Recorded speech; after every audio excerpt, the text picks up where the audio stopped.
ನಾವು ಕೂಡ ಸರ್ಕಾರಿ ನೌಕರರೇ, ನಾವೇನು ದೊಡ್ಡವರಲ್ಲ. ಇವತ್ತು ಮಂತ್ರಿ ಇರ್ಬೋದು, we are also government servants.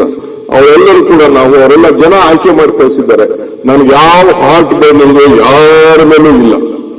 I am telling you, I am large. ನನಗೆ ಒಬ್ಬನ ಮೇಲೂ ಕೂಡ ಈ ಅಧಿಕಾರನ ದುರುಪಯೋಗ ಮಾಡಿಕೊಂಡು ಯಾರಿಗೂ ಕೂಡ ತೊಂದರೆ ಕೊಡ್ಲಿಕ್ಕೆ ನನಗೆ ಇಷ್ಟ ಇಲ್ಲ. One man with courage makes a majority. ನನ್ನ ನಂಬರು 136, ಇನ್ಕ್ಲೂಡಿಂಗ್ ಸಿದ್ದರಾಮಯ್ಯನವರು ಅಂತ ಇದೆ. I will prove it.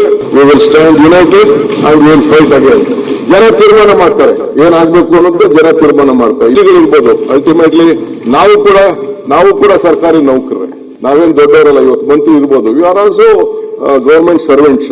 ಆ ಕೆಲಸ ನಾವು ಮಾಡ್ತೀನಿ. ಅದರಿಂದ ಇವತ್ತು ಇನ್ನ ಕೆಲವು ವಿಚಾರಗಳು, ನನ್ನ ಯೋಜನೆಗಳು, ನನ್ನ ಚಿಂತನೆಗಳು ಮುಂದಿನ ದಿನದಲ್ಲಿ ನಾನು ಮಾತಾಡ್ತೀನಿ. ಏಕೆಂದ್ರೆ ನನ್ನ ವಿರೋಧ ಪಾರ್ಟಿ ಸ್ನೇಹಿತರು ಬಿಟ್ಟು ನಾವು ಬದುಕಲಿಕ್ಕಾಗಲ್ಲ. ಪ್ರಜಾಪ್ರಭುತ್ವ ವ್ಯವಸ್ಥೆಯಲ್ಲಿ ಅವರು ಇರಬೇಕು. ಅಶೋಕ್ ಅವರ ಸ್ಥಾನ it is a constitution post, ನಿಮ್ಮ ಸ್ಥಾನ ಕಾನ್ಸ್ಟಿಟ್ಯೂಷನ್ ಪೋಸ್ಟ್. ಅವರೆಲ್ಲರೂ ಕೂಡ ಅವರೆಲ್ಲ ಜನ ಆಯ್ಕೆ ಮಾಡಿ ಕಳಿಸಿದ್ದಾರೆ. ನನಗೆ ಯಾವ ಹಾರ್ಟ್ ಬರ್ನಿಂಗು ಯಾರ ಮೇಲೂ ಇಲ್ಲ. I am telling you, I am large. ನನಗೆ ಒಬ್ಬನ ಮೇಲೂ ಕೂಡ ಈ ಅಧಿಕಾರನ ದುರುಪಯೋಗ ಮಾಡಿಕೊಂಡು ಯಾರಿಗೂ ಕೂಡ ತೊಂದರೆ ಕೊಡ್ಲಿಕ್ಕೆ ನನಗೆ ಇಷ್ಟ ಇಲ್ಲ. ನನ್ನ ಸ್ನೇಹಿತರು ಇರ್ಬೋದು, ಇವ್ರಿಗೆ ಎಷ್ಟು ನಾನು ಗೌರವ ಕೊಡಬೇಕೋ ಇವ್ರ ಜೊತೆಗಿರ್ಬೇಕು. ಅಶೋಕ್ ಅವರು ಒಂದು ಮಾತಾಡ್ತಿದ್ರು ಇಲ್ಲಿ ನನ್ನ ಬಗ್ಗೆ, ಅಧಿಕಾರದ ಬಗ್ಗೆ ಮಾತಾಡ್ತಿದ್ರು. ಇಲ್ಲಿ ಸಿದ್ದರಾಮಯ್ಯವ್ರು ಕೂತಿದ್ರು, ನಾನು ಪಕ್ಕದಲ್ಲಿ ಕೂತ್ಕೊಂಡಿದ್ದೆ, ಇದೇ ಸ್ಥಾನದಲ್ಲಿ ನಿಂತ್ಕೊಂಡಿದ್ದೆ. Mister Ashok, one man with courage makes a majority. ನನ್ನ ನಂಬರು 136, ಇನ್ಕ್ಲೂಡಿಂಗ್ ಸಿದ್ದರಾಮಯ್ಯನವರು ಅಂತ ಇದೆ. I will prove it. We will stand united and we will fight again.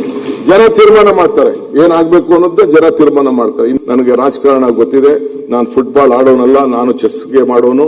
I know that we will do it. That is a different case. But I want them. ಅವರು ನಾವಿಬ್ರು ಸೇರಿ ಕೆಲಸ ಮಾಡಬೇಕು. ಅವ್ರು ಬಂದಿರೋದು ಎಂತಕ್ಕೆ? ಜನರಿಗೋಸ್ಕರ. ನಾವು ಅಲ್ಲಿರ್ಬೋದು, ಇಲ್ಲಿಗೆ ಬರ್ಬೋದು. ಯಾರು ಪರ್ಮನೆಂಟ್ ಇಲ್ಲ ಅನ್ನೋದು ನಮ್ಗೆ ಗೊತ್ತಿದೆ. ನಾವಿಬ್ರು ಬಂದು ಸುಮಾರು 89 ಬಂದು, ನಾನು, ಇವರು, ರಾಮಲಿಂಗಾರೆಡ್ಡಿ 3 ಜನ, ಡೆಪ್ಟಿ ಸಿಎಂ ಎಲ್ಲ ಬಂದ್ರು. ಜಾರ್ಜ್ ಅವರು 83 ಬಂದ್ರು. ನಾವೆಲ್ಲ ಬೇಕಾದಷ್ಟು, ಇವರು 83 ನಮ್ಮ ಎಜುಕೇಶನ್ ಮಿನಿಸ್ಟರ್ ಬಂದ್ರು. Still nothing is permanent in politics. ಯಾರು ಬೇಕಾದ್ರೂ ಅಲ್ಲಿಂದ ಇಲ್ಲಿ ಶಫಲ್ ಆಗ್ಬೋದು, ಇಲ್ಲಿಂದ ಅಲ್ಲಿ ಶಫಲ್ ಆಗ್ಬೋದು. ಅಲ್ಟಿಮೇಟ್ಲಿ ನಾವೆಲ್ಲ ಆಯ್ಕೆ ಮಾಡಿರೋದು ಈ ರಾಜ್ಯದ ಹಿತಕ್ಕೋಸ್ಕರ. ಯಾವುದೇ ಸುದ್ದಿಯ ಅಪ್ಡೇಟ್ ಅನ್ನ ಮಿಸ್ ಮಾಡ್ಕೊಳ್ಬಾರ್ದು ಅಂದ್ರೆ ಈಗ್ಲೇ ಒನ್ ಇಂಡಿಯಾವನ್ನ ಸಬ್ಸ್ಕ್ರೈಬ್ ಮಾಡಿ. ನಿಮಗೆ ಬೇಕಾದ ಭಾಷೆಯಲ್ಲಿ ಎಲ್ಲಾ ಸುದ್ದಿ ತಿಳಿಬೇಕು ಅಂದ್ರೆ ಒನ್ ಇಂಡಿಯಾ ಆಪ್ ಅನ್ನ ಡೌನ್ಲೋಡ್ ಮಾಡ್ಕೊಳ್ಳಿ.